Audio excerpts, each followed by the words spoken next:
বঙাইগাঁও জিলাৰ বটগুৰি দনকিনামাৰীত গৰু ভৰ্তি বাহন জব্দ স্থানীয় ৰাইজৰ।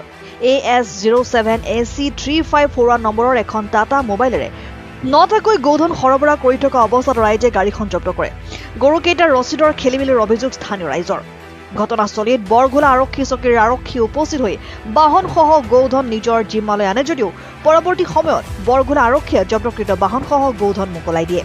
অতি ধৰিছে আপোনালোকৰ? হয়, মানে আমাৰ এই ৰাস্তা দিয়ে আমাৰ বুটগুৰি এলেকা দক্ষিণামাৰী সখনে আমাৰ চলি থাকে। দিন দুপৰতে আমাৰ গৰু টাটা মোবাইলে হওক বা বেলেগ গাড়ীতে হওক দিন দুপৰতে আমাৰ এই ৰাস্তা দিয়ে অহা যোৱা কৰি থাকে। আমি ৰাইজে আজি ধৰিছোঁ, এইখন দেখিব পাৰে এই গাড়ীখনক। মানে এনেকুৱা আমাৰতো গৰু আমাৰ সাধাৰণতে আমাৰ গৰু গাঁও গজা চুৰ বা চলি থাকে। সেইকাৰণে আমি বলছোঁ ইহঁতৰ চালান চালোঁ, চালান চাই দেখা পালোঁ যে আমাৰ এই চালান মতে আমাৰ গৰু কালাৰো নাই, বিশেষকৈ আৰু এই গৰু সংখ্যাৰ একদম মিলতো নাই।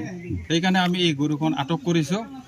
প্ৰশাসনে কি কৰে আমি নিচক মাতি ইহঁতে আইনমতে কি বিবেচনা কৰে আমি তাকে বিচাৰিছোঁ। ইয়াত মানে আগে পাছে গৰু চুৰ হৈ আগে পাছে সঘনাই চলি থাকে। দিনৰ 1টা বজাতো যায়, ৰাতি ধৰ সঘনে চলি থাকে এই ৰাস্তাটোৱে। সেইকাৰণে আমি আজি ৰাইজে সজাগ হৈ আমি এই গাড়ীখন আটক কৰিছোঁ। ঠাইখনৰ নাম? ঠাইখনৰ এইখন বুটগুৰি, আমাৰ এইখিনি দৰকিনামাৰী বুলি কয় এইখিনি জেগা। News desk report N24 Assam.